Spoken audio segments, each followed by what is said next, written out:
Hi, everybody. Look at the little message up here. It says Hangouts on Air is going away later this year. For quick streaming, try youtube.com/webcam. They're going to take this feature away. We're not going to have a panel anymore, folks. These people are fuckers. I swear to God. Why did you take away a functional thing? Why? I mean, it's right up here in the corner of my screen. Mr. Moohead, people are now starting to live stream to get views and subs. I don't live stream, but I enjoy shows like this. Why are they doing this? When are they taking it away? They just said later this year. So one day it's going to come, and all I'm going to be able to do is a talking head thing. Like I'm all by myself. Basically in the past. I just don't understand. But I'm not getting more software. I'm not going back to that. There's no software anyway that allows hosts without massive delays and things of that nature. I'm not, it's at youtube.com/webcam. I mean, yeah, I know I can just quick stream from my webcam. God, suck a donkey dick, Google. Jesus. So if you quick stream, we can't get on the panel? No, there's no way, because it's the Hangout methodology that is the video chat function. Man, we got to all start complaining. We got to do something. Well, yeah. What are we going to do? Like you're going to take on Google? Good luck. I wish you luck. Hi, everybody. I'm just warning everybody that this isn't my doing. Okay. Hi, Jim. How you doing? Doing good. How are you today? Very fine. Thank you. But, this is par for the course in the world of technology, and maybe something will come up between now and then. I really don't know. But I hate losing my panel because, if nothing else, I'm going to try to figure out a way to at least do audio into this program. And I'm thinking it may be possible if I just set something up through a connection through my cell phone and give the panel members the cell phone number. I don't know, or have a Google number so you don't know my real number. Whatever the case may be, there may be ways of at least getting other people on the show besides my ugly mug 100% of the time. You're gonna have to bring back the Moo phone because it's the true phone. The banana phone, yeah. Phone. Ring, ring, ring, ring, ring, ring, ring. Banana phone. Doo, doo, doo, doo, doo. Yeah, people who remember the show back when we were doing phone stuff. God, I thought we had progressed, but this is the era of...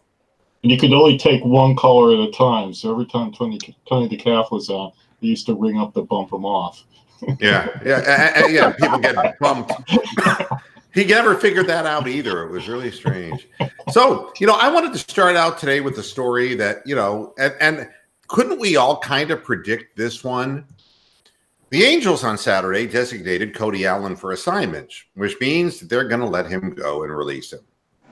In terms of FIP, which is fielding independent pitching, that's what a pitcher's ERA should be, given average luck and defensive support, Allen checks in with an amazing 8.33. 1 run per inning, folks.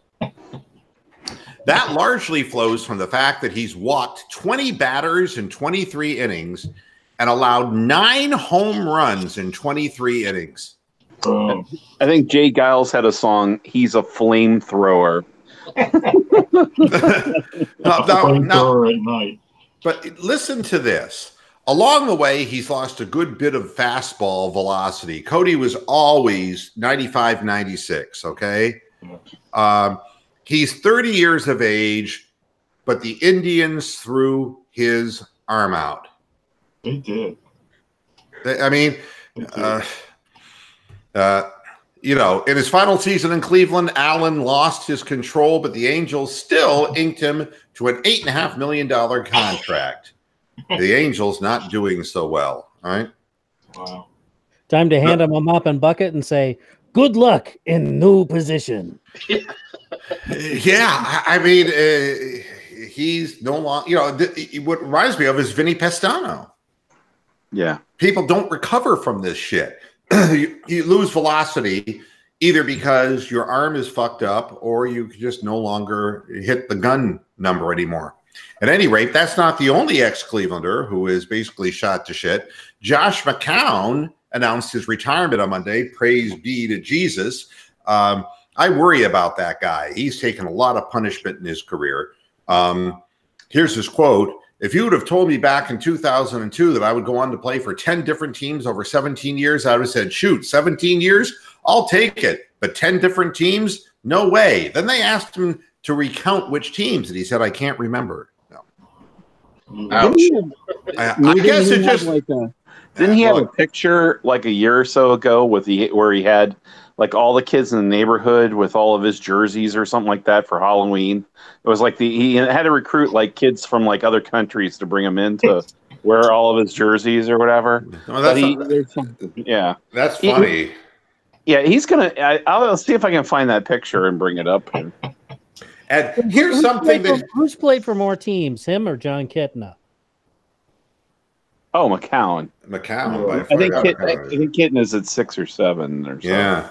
I mean, get this. Here's what he said that I just, and it's the reason I liked Josh McCown. And I wanted him to get out earlier because I want him to be healthy. I guess it just goes to show you don't always get to choose your own path, he said. But looking back, I'm proud of how my career has gone. I don't shy away from the journeyman label. I embrace it full force. You know, that's a teammate. That's a guy who loves playing the game. And, you know, I know that Josh McCown played for some really not so good football teams. And had he been in the right place at the right time, it may have been different for him. I put Josh McCown in the same category as I would put a guy like Don Strock, except he never played for the Dolphins, you see. Or a guy like Frank Reich. You know, there's nothing wrong with being a backup quarterback. I think that's a great thing. You know, it's too bad that he also finished a season for the Browns, didn't he, in like '88 or something? Yeah, he did. He was in the playoffs in '88 when he got turfed out by Houston. Yeah. I mean, you know, the truth is not everybody can be the star, but you know, the fact that he had a 17-year career is just speaks to the point that you got to have backup quarterbacks in the NFL. And he actually had a pretty good year last year with the Jets, all things considered. Or was it the year before? I lose track. 17 years is a long time, and I've taken a lot of shots to the head too. You know, of course, McCown was 2 years in Cleveland, and it was really not at a good time. The Johnny Manziel era, yeah. Yeah. His first possession as a Browns quarterback, remember that against the Jets? Yeah. 17-play, 90-yard drive that ended with McCown risking life and limb to score a touchdown, only to see a Jets linebacker, Demario Davis, cause the airborne McCown to helicopter into the end zone without the football. You remember that? Yep. I remember that play. We went 3-13. It's like, oh my God. That was like Rosencopter when Sage Rosenfels happened to him. Yeah, right. They called it the Sagencopter. And then McCown had the worst part about that was back when we were 3-13 and we thought that was bad. Oh yeah. Yeah. And then it got horrible. Then Hugh Jackson came in and said, "Hold my beer." Yeah, well, I mean, then he ended up being the backup to Robert Griffin III. I mean, that's pretty humiliating in and of itself. And then when Griffin went down in the opener, not the injury, I mean, when he went down on the coach, it was really embarrassing. They could no longer tolerate that. He got to play, but he got hurt against the Ravens. He just got tired of being third. He's going to make somebody a really good quarterbacks coach, though, somewhere, I have a feeling. He's joined ESPN. He's joined ESPN. Well, that's a smart move because he'll be a hell of an analyst because he's read everyone's playbook at one time. Right? He'll be able to predict about every play out there. I got a question. And, of course, this is just my curiosity and all these players becoming analysts, right? Do you think if one gay player were to come out, he could become an analyst for ESPN? It's just the kind of thing that I think about, and that just tells you what a sick mind thinks about. And his chair would be in the back. Is that? I wish him all the best because I admire people who don't get the glory but put in the work And he really did do a good job for a lot of teams. And, you know, the fact is, no, he wasn't the guy who was going to take you anywhere. And he never got much of a chance to show that he could anyway. But, you know, he acquired a lot of smarts. And I'll tell you this, he was vastly superior to the vast majority of guys who go in the first 2 rounds in the NFL draft, who come in as quarterbacks, who don't have the foggiest notion how to play at the speed of the game. He was better than that by far. And he outlasted his brother. Yeah. Well, that's not saying a whole lot. I don't usually talk golf because, you know, Tiger didn't win the Open. Everybody knows that. But Gary Woodland, you know, it's nice to see a guy win his first major title, but something really struck me as interesting. You know, Koepka had an opportunity to win the Open 3 years in a row, which is an unprecedented feat. And with that guy breathing down his back, Gary Woodland sucked a 50-yard putt on the 50-foot putt on the last hole just to seal the deal. The thing that really struck me as interesting is how laconic he was after he won. He was, you know, I remember Tom Watson dancing around, you know, like he was Peter Pan after he holed in, you know. Yeah. And here's a guy, and of course, he didn't hit the last shot, because he was away on the putt, and he made the long putt. Somebody else had to putt, so he really couldn't go through a whole rigmarole. But at no time did he erupt into a personal celebration. Very low-key guy, and he just kept his composure, and he won. And he basically, for you golf fans, he Duffnered. And give him credit.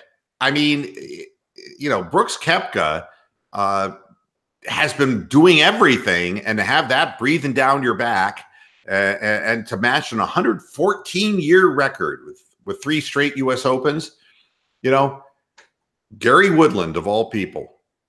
And, you know, that's what makes the sport interesting, is that on any given day, he came into the final round with a 1-stroke lead, and it's nice to see somebody keep their composure. You know, I thought that was. And Koepka lost with all 4 rounds in the 60s. Yeah. Yeah. I mean, he got an unbelievable score, but especially on that course, I mean, not easy. I mean, that was tearing up a lot of players. And, you know, it was a fun watch, just because you thought so many times that Koepka was just on the edge, you know, just on the edge of taking over, and then it just all, you know, and he kept gaining ground then losing ground, gaining ground. That was a Vixen song. Huh? Pretty sure that was a Vixen song. What? Standing on the edge of a broken heart. I wouldn't. What are you doing? Taking over for Roxanne? Jesus. Why not? Yeah, why not? You're right. Yeah. I got to enjoy my laptop while it works, you know? Exactly I'll be right. on in 10 minutes, so Yeah, you know, I gotta get all my shots in on the early part of the show. it's usually by the 24th minute on the hour he says goodbye. Yeah. You know, it's interesting. The biggest losses for teams in the AFC North, who is the player they're going to miss most? The Ravens, like C.J. Mosley, who is an important linebacker for them. But all they could come up with, the Bengals, was Marvin Lewis. Can you imagine? Wow, that's the best. That doesn't say much. Well, That can just you means- imagine if they would have said Hugh fucking Jackson? Yeah, but I mean, it just means they don't have very much to lose. If that's the biggest loss, then they don't have very much. The Browns, Well, they got rid of their. They did get rid of their tumor finally. yeah, Kevin Zeitler gone. So that's, they say the Browns are going to miss the most, and that could very well come to pass. And the Steelers, Antonio Brown. All these things, you know, make sense. But Marvin Lewis, like, Nobody could spell Vontez Perfect. That's why they picked Lewis. His name was easier to spell. Well, now the words of Adam Silver. Don't worry, the Lakers will figure it out. You know, And just days later, you know, what can I say about this? There's only one good Griffin thing. strikes again. There's only one good thing to say about it. What, Steven? I said big bank takes little bank. Big fish eat smaller fish. Rich steal from the poor. Big market takes small market players and leaves them nothing but dog shit. I'll let you continue. And death and taxes. Real quick, Roxanne says, I'm missing my singing cues. Death and taxes and LeBron getting a superstar, the only certainties in life. Now, the thing that makes this really particularly interesting, if you want to call it that, is LeVar Ball got fucked in the ass. And I'm all for it, folks. I just want to say, you take your son and go to New Orleans, shut the fuck up. You know? It's I'll be honest, after listening to this, the brief Stephen A. Smith, whatever that was with LeVar Ball, it's clear to me that he actually should take over for Maxine Waters' seat. Yeah. I'm not getting baited into that. Very high, or I should say hi. Oh, so Roxanne is in the chat room saying hi to everybody. All right, hi. And Brittany is hi. GTO. Remember the GTO, Rick? Yep. Quite a car back then. No. I'm not referring to that. It's Girls Together Often. Oh, yeah. The band from the 60s. I think Frank there Zappa. you go. That's a Frank Zappa. Yep. A Zappa contribution. Yeah. Girls Together Often. Brittany and Roxanne, you don't have to turn on the red light. All right. I just want to let you know LeVar Ball's trying to backpedal. If you watch his interview today, I know. He said that he wanted his son to get traded. The Lakers are never going to win again. My son's the best in the world, blah, blah, blah. That crap. I'll let you continue. Well, I'll tell you this about his son. You know, maybe it was better for his son to be surrounded by great basketball players, because in the NBA, you cannot, unless you want to be Eric Snow for the rest of your life, you cannot allow people to just slough off you defensively and give you open 20-foot shots that you clank.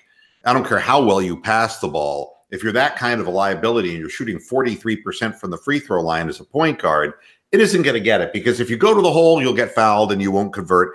If they back off you and they double your best player, you can't make the shot.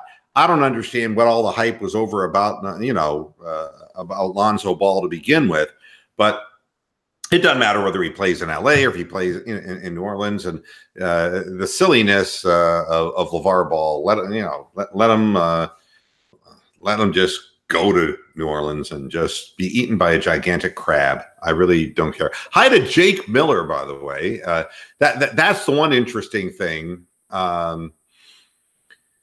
The other interesting thing about this is, what is the upshot of this? Not so much for the Lakers, but what the Lakers gave up. And let's go to the panel. I already know who they gave up. And say what? I already know what they gave up for it. It's just, I'm not in my head. Yeah, I mean, Lonzo Ball, Brandon Ingram, the number 4 pick in the NBA draft, and a slew of additional selections. I mean, 3. I think they're going to. Yeah, and Hart. Yeah, and the 4th round pick, and 3 first-round draft picks. But they're saying that Griff might turn around and trade that number 4 pick. Yeah. I mean, the thing that's interesting about this on the surface is the Lakers get a bona fide star. Okay, Anthony Davis is a bona fide star. On the other hand, the Pelicans get a slew of young players and could be in a position to make the playoffs if they trade that 4 pick for a solid, really good veteran, not a superstar guy, and I'm not saying this player, but a guy like a Jimmy Butler kind of guy. You could make an argument that the Pelicans got a good end of this deal. because LeBron is mid-30s. Anything can happen here. You know, and Griff, we know from his days with the Cavaliers, David Griffin is going to do something. He's not going to hold on to every one of those picks. He's going to, you know, there are like 3 of them, I want to say, that are top 5 picks. He's going to deal the one, and he's going to try to bring glue to this team because there's too many young components on the team. You know, I mean, some of the things that people are speculating, you know, dealing with Atlanta for the 8th and 10th picks, you know, it's Darius Garland who's being dangled in front of people, and Phoenix or Chicago would be interested in Darius Garland. All right.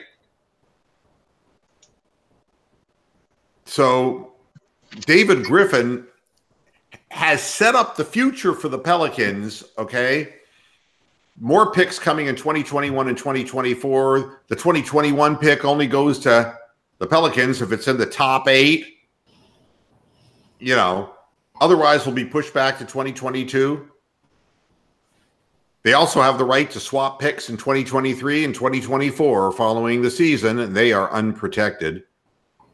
You know, if the Pelicans trade the 4th pick to Chicago or Phoenix so that one of those franchises can get Darius Garland, it doesn't do anything for the Cavaliers. It was the Lakers who were expected to select Garland in the first place. Yeah. Because he's represented by Rich Paul. The Cavaliers moving up 1 spot to take Garland? Possibility, but what do they have to give up? The Cavaliers sent 5 people to Garland's private workout last weekend in LA. So I guess you never know. Oh, and Julius Randle got out of his contract, or opt out of his 1 year, and they're talking about trading Drew Holiday to go younger. So New Orleans, I guess, is in good position to rebuild.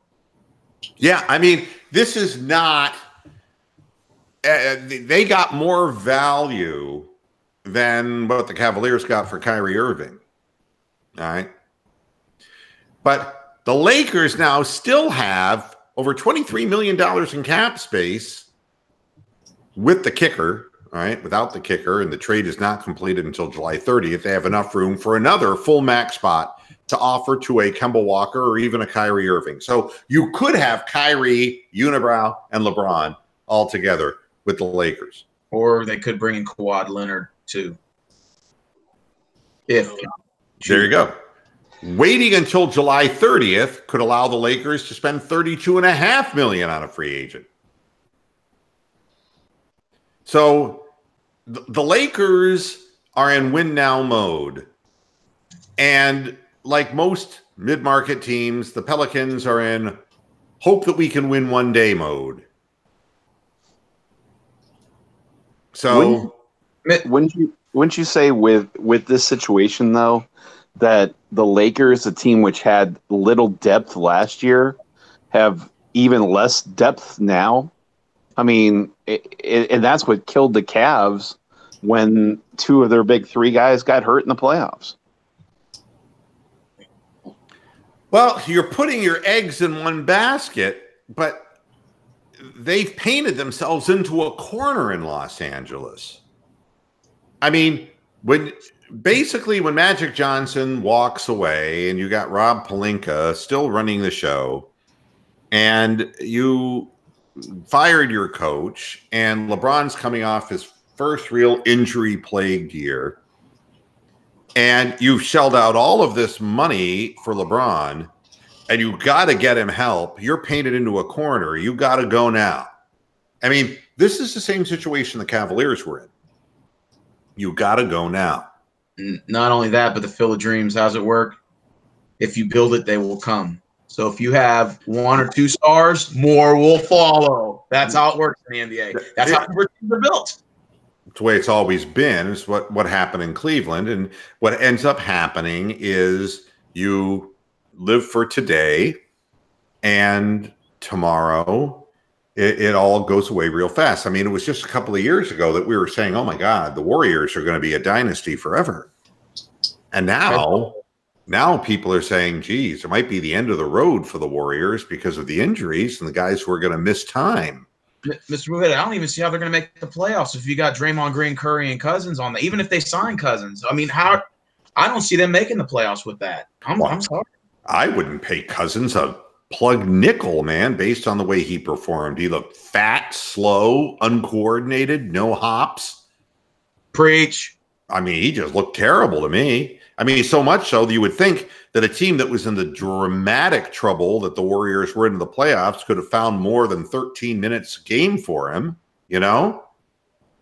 It's Mr. Movett, doesn't this finals remind you of the 2004 when the Lakers came in all banged up? Karl Malone was banged up and all that. Kobe was banged up, and the Pistons, who were they weren't the favorite to win that series, won the series in 5 games. Does this finals kind of remind you of that? Yeah, I mean, you know, the thing about the NBA is you're not very far from the cliff at any point in time. And what happens is, you know, I was reading an article, maybe I can find the article. It was like the absolute worst of the worst of contracts, okay? These are illustrations of how something that may have looked good at one time turns into shit before your very eyes. Dennis Schroeder at Oklahoma City was given 4 years and $70 million, but the remaining value, 2 years, $31 million. All right. I mean, that's a lot of money for what? Hassan Whiteside. Remember when they thought he was going to be a player? 4 years, $98.4 million. His remaining value was 1 year at $27 million. Yeah, I mean, who wants him? You can't get anything for him, and he's tying up $27 million. There's a whole series of these. Chandler Parsons. I mean, people were making a big deal of this guy. And he was a Dallas Maverick, then he got hurt. And then went with the Grizzlies. God, that was a terrible signing. Terrible signing. 4 years, $94 million. Remaining value, 1 year, $25 million. He's done nothing at all except, just dead weight. I mean, if Tony the Calf were here, we talk about Gorgui Dieng. Dieng is a guy, 4 years, $62.8 million extension. They still owe him 2 years and $33.5 million. You know what's amazing about this?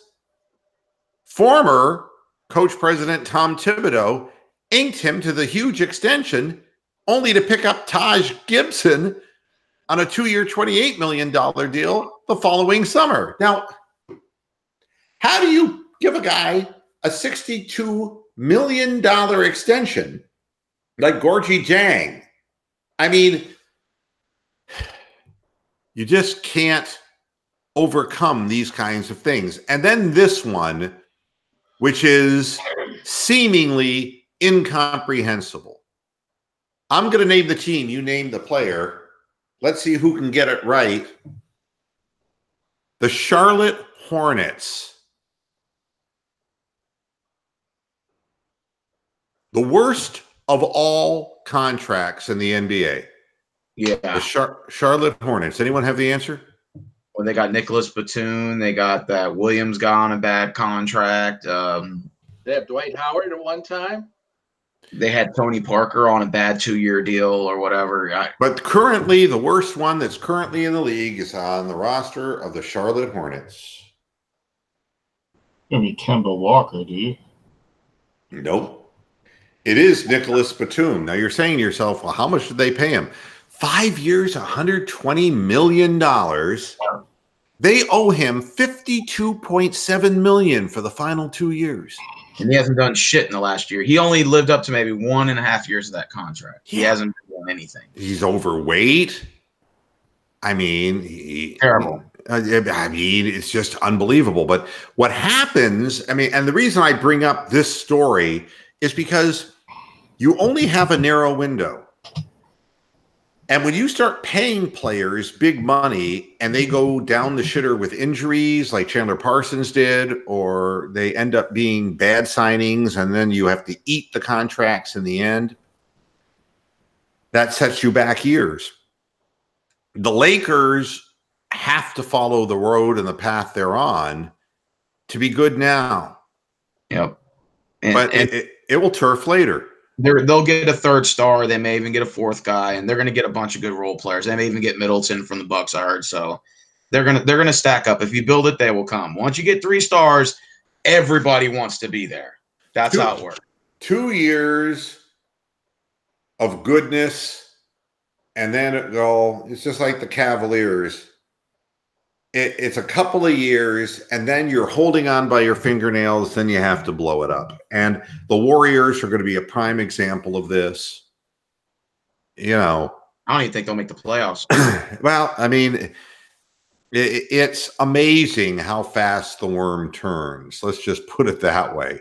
Mr. Moohead, now that we're on contracts and everything, on that initial trade with the Pelicans and Lakers, the day before the trade, and even prior to that, they asked New Orleans specifically, we will not trade Anthony Davis to the Lakers unless Kyle Kuzma is part of that package deal. There's no way this trade will happen. Now, all of a sudden, they get 4 guys. 2 of them are going to come off. The only starter in that group is Lonzo Ball, maybe. And the 3 first-round draft picks and the 4th pick that they might essentially trade. I understand they're trying to rebuild, but why would you take that deal if Kyle Kuzma was not on the table? Like, I mean, if that was their initial word and they said, hey, we're not going to do this, did LeBron go over there and hold him at gunpoint or something and made him sign some deal? I still think the offer you can't refuse, from The Godfather is pretty well, why would the Cavaliers get nothing and get a crippled Isaiah Thomas for Kyrie Irving? Because the league wanted him in Boston. That's why. Is this a case where big fish take smaller fish or big bank takes little bank, bigger market? No, it's a league initiative. It's a league initiative. It's the same reason that, the Cavaliers were this close to Paul George, and suddenly the deal was allegedly in the 11th hour and signed and ready to roll, and then suddenly something happened. But how is it that the Lakers can make shitty trades, even in their past, with acquiring Paul Gasol, giving up some guy that ended up going to prison on gun charges, and then the Vlade Divac Kobe? Okay, I can understand nobody saw that one coming. Vlade was young in his prime or up and coming. I get that. And then now all of a sudden, fast forward to this trade, they don't have to give up their best players to get good players, and that's what pisses me off. Seems like the Lakers get away with it. That's all I gotta say. I'm gonna let you take over. Well, I mean, it never hurts being in the number 1 market in America. It never really hurts. But I mean, take a look at this. If to get better in the free agent market, I'm going to name some names to you. Kentavious Caldwell-Pope. I call him Cantavius Caldwell Nope. Rodney Hood. These are the top 50, by the way, free agents in the NBA. Jabari Parker. I mean, they actually thought that Jabari Parker was going to be something, but, no. He tore his ACL, and then he was just never the same. Yeah, just gone. Taj Gibson. Tom Thibodeau's mistake, Trevor Ariza. How many teams is he going to play for? He can't shoot. He's got defense, but he looked really bad this year. He might be on the decline. Rajon Rondo. Now, come on. Kelly Oubre Jr. I mean, Bobby punch you in the face Portis. Danny always on the block Green. Al-Farouq Amino, he still plays. Yeah. Terrence, I had 151-point game Ross. Kenneth Fareed. I remember him. He was a great college player. Jeremy, I'm on the sheep, but I ain't no lamb. Alfred can't shoot straight Peyton. Who's that guy? Rudy, I continue to deny that I'm gay. Oh, Old Man Gay's still playing? Yeah, that's right. I mean, we're doing Chris Berman now.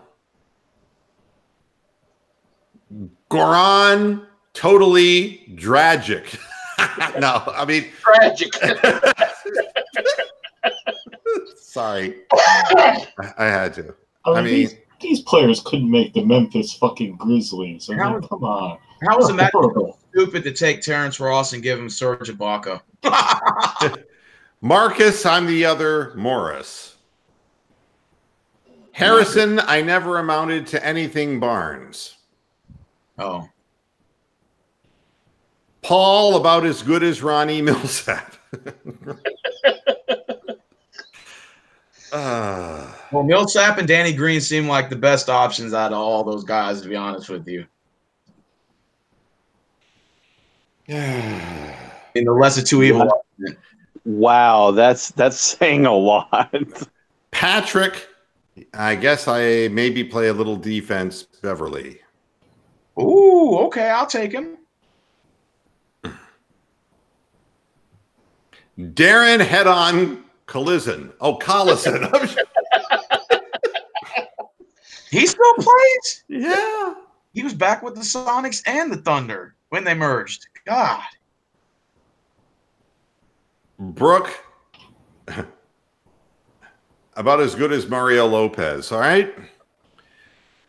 Ricky, oh my God, Rubio.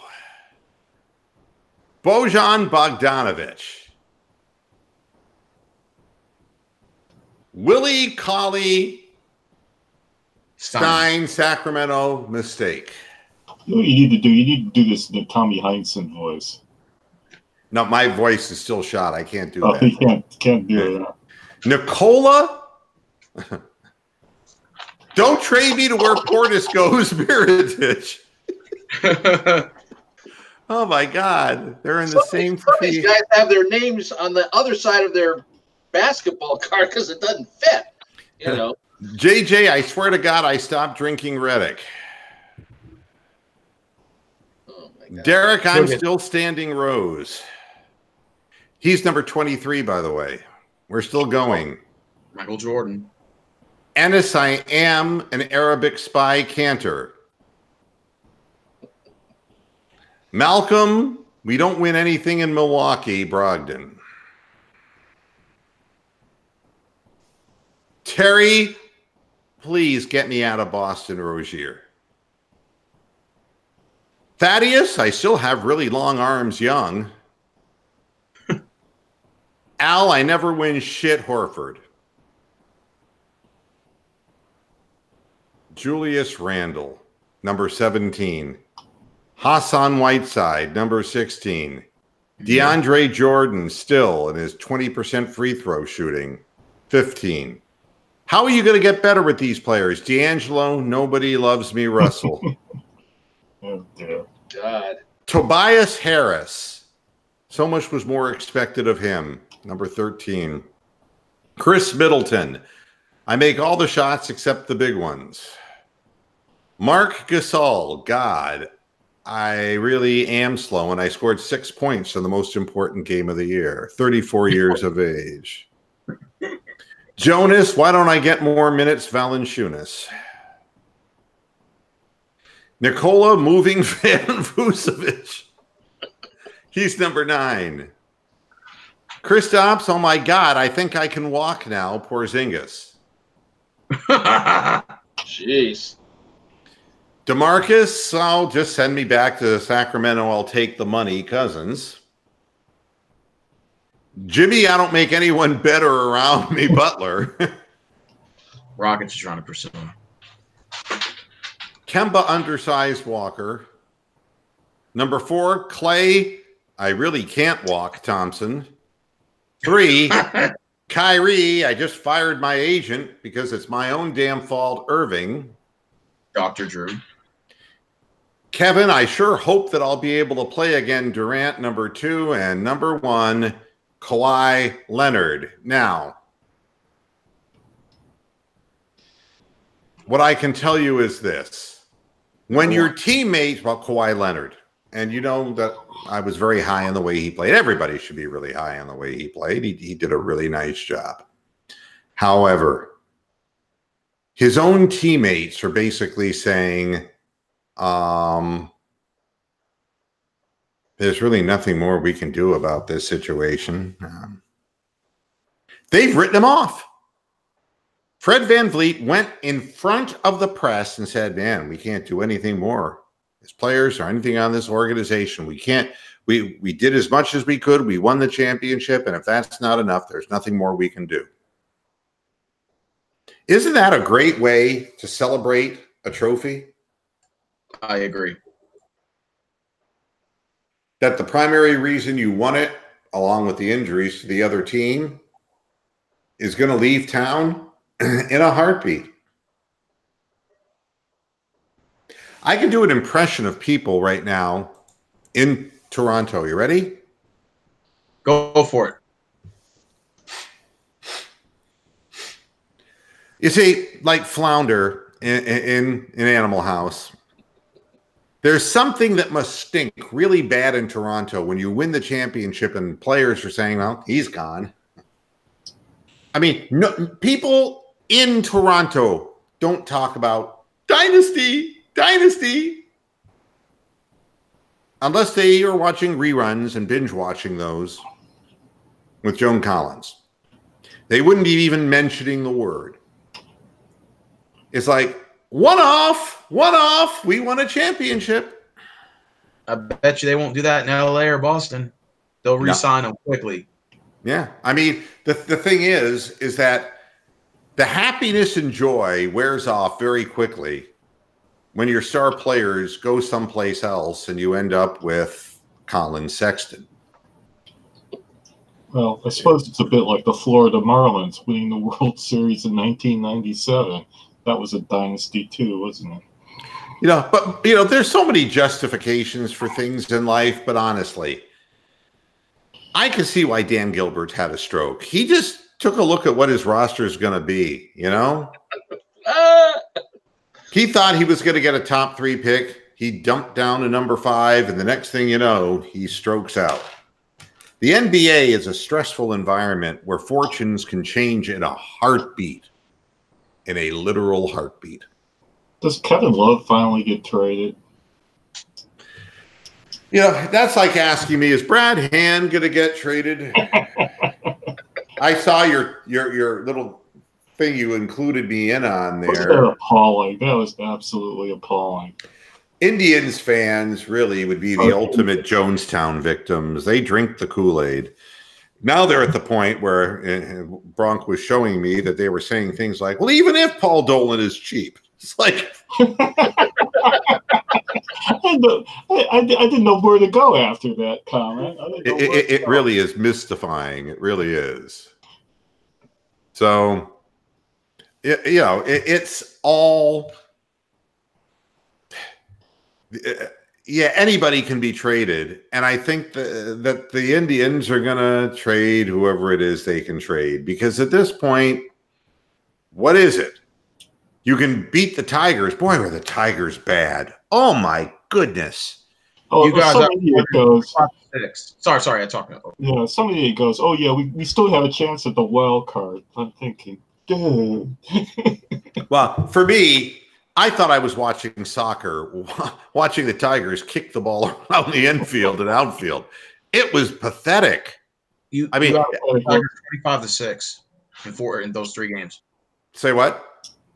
You outscored the Detroit Tigers 25-6 in those 3 games. I mean, Trevor Bauer looked unhittable, but they were swinging at pitches that were bouncing in the dirt. God only knows that team is just absolutely completely shot. And poor Gardenhire, the little cherubic twit, you know, he can do his best Billy Martin and kick dirt over home plate and then apologize to Mercado. I thought that was hilarious. It's like, no, I didn't mean to kick that at you. That would be politically incorrect. You know? So the Tigers looked terrible. Their bullpen looked terrible. Everything looked terrible. Everything about them. Their defense looked terrible. They got nothing. Castellano in the outfield, he looked like Charlie Spikes. Honest to fucking God. Oh, my God. Oh, jeez. Hey, you guys got to go upstairs against the Rangers. That could be a potential wild card race there at the end. You know. Oh, stop it. We're not even going to go there. Oh, one more illustration of the fate in the NBA. The general manager of your Houston Rockets, Daryl Morey, said that he looks at any tension between Chris Paul and James Harden as a good thing. It's like, what kind of a fucking spin is that? Yeah, I heard. Remind them of the fact that they still owe Chris Paul $124 million over the next 3 years. Oh my God, it's a disaster. I mean, Chris that Paul is requested a trade. So supposedly, the rumor is he requested a trade to the GM. well. I mean, the bottom line is that Chris Paul now wants to go to LA, right? Yep, He wants to be with his buddy. LeBron. And you know what they'll do? They'll bring Carmelo in just to wave a towel on the bench. We've seen LeBron do that for people too. You know? Yep, Wade and all the other guys he brings in. Yep. And Kendrick Perkins, there's another one. Oh yeah, bring him in the finals. Marlon Perkins. Perk in a suit. Perk in a suit. I mean, that just looked so funny to me. You know, he was, you know what it was like? It was like Sonny Liston in a tuxedo. It's like he was still Sonny Liston. I mean, you know, he had his baleful stare, you know, and, you know, it's like he's in a suit and a tie and he's still trying to intimidate the other team. That's Kendrick Perkins. God bless him. But, you know, it seems to me that the Rockets made a play for now and now never came. And they're going to suck.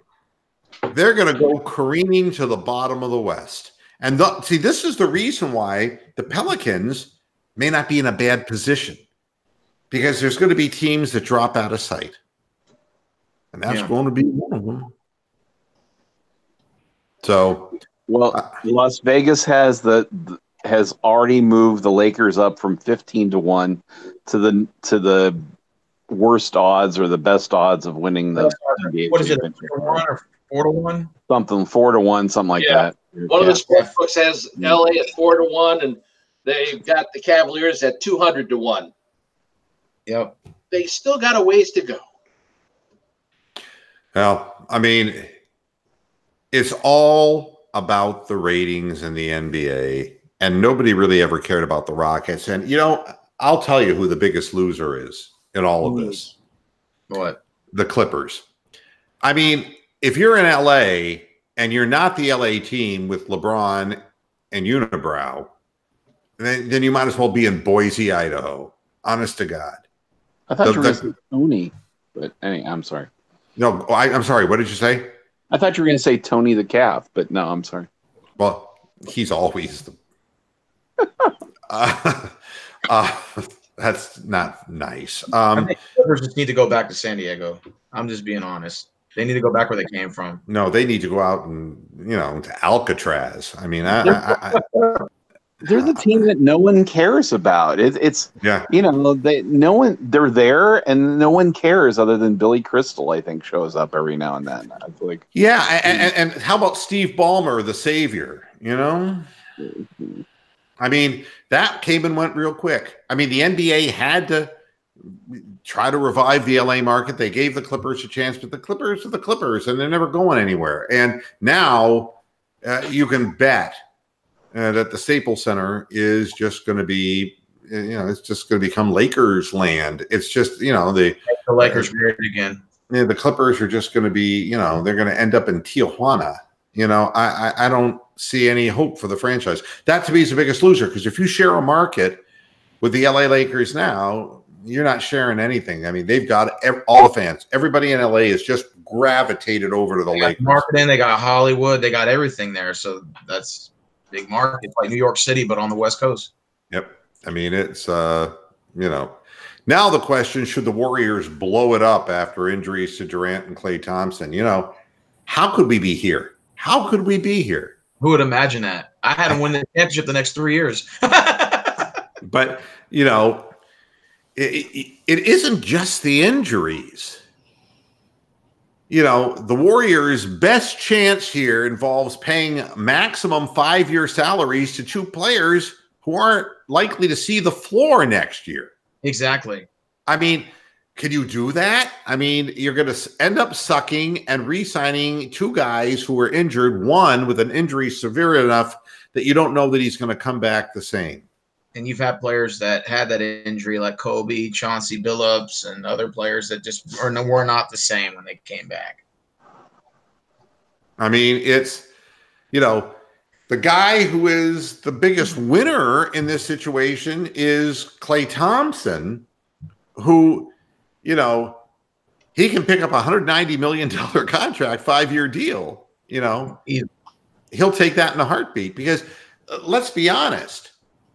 Klay Thompson probably has a life built around the Bay Area, and, he's already got the rings, he's got the championships, and nobody else is going to pay him $190 million to play basketball. And why not do it? Because wherever you're going to go, it's not likely that you're going to make a big championship run, and you might as well stay home.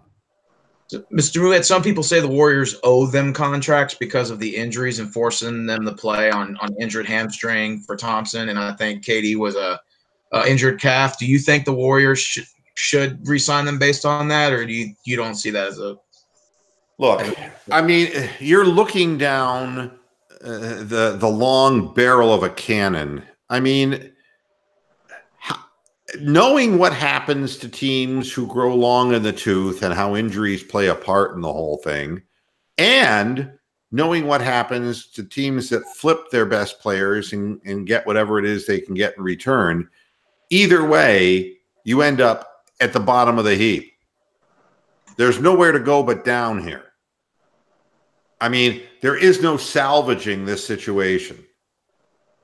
Because in the time that it takes for Durant to get healthy and Klay Thompson to get healthy, and then you have other players involved like Draymond Green,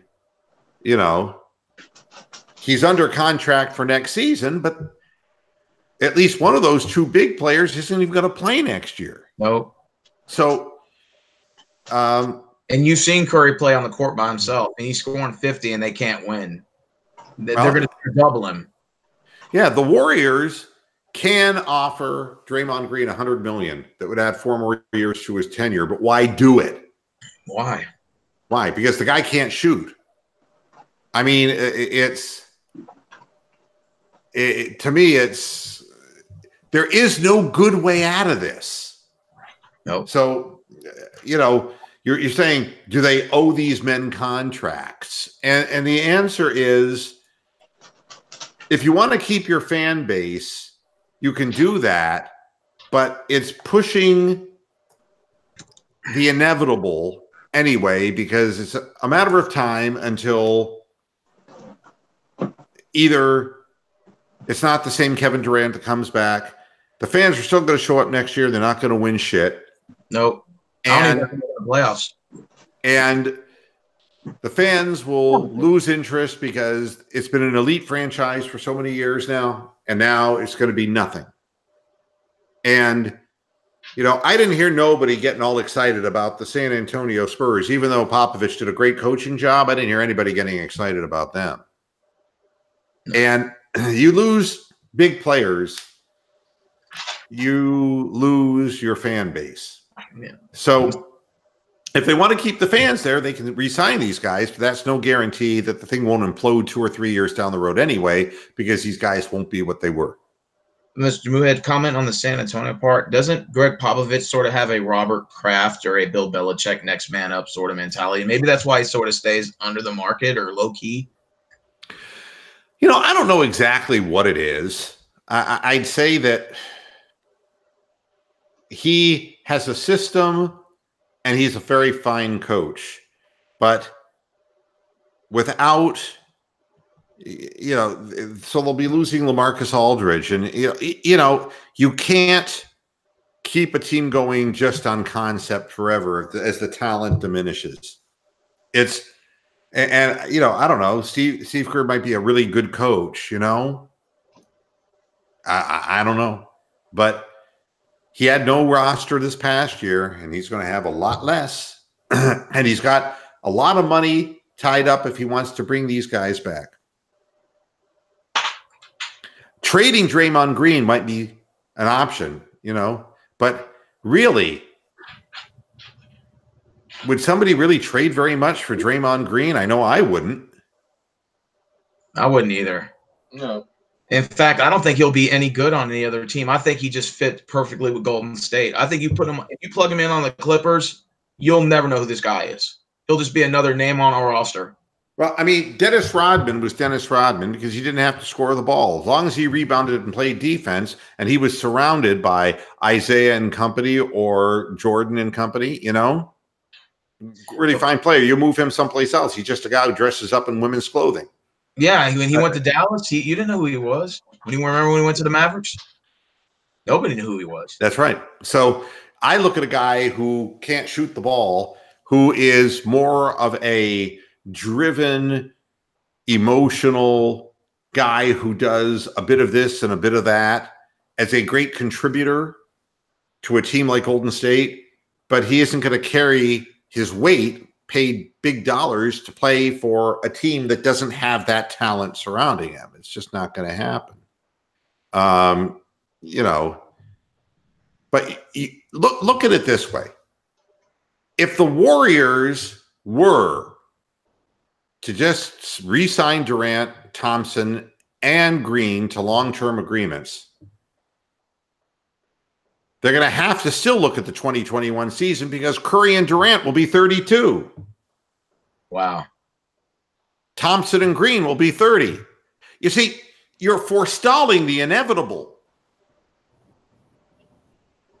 So, but do you see Curry being on a decline at 32, or do you think that he's still going to play ball till he's about 36? I don't think his ankle's going to hold up.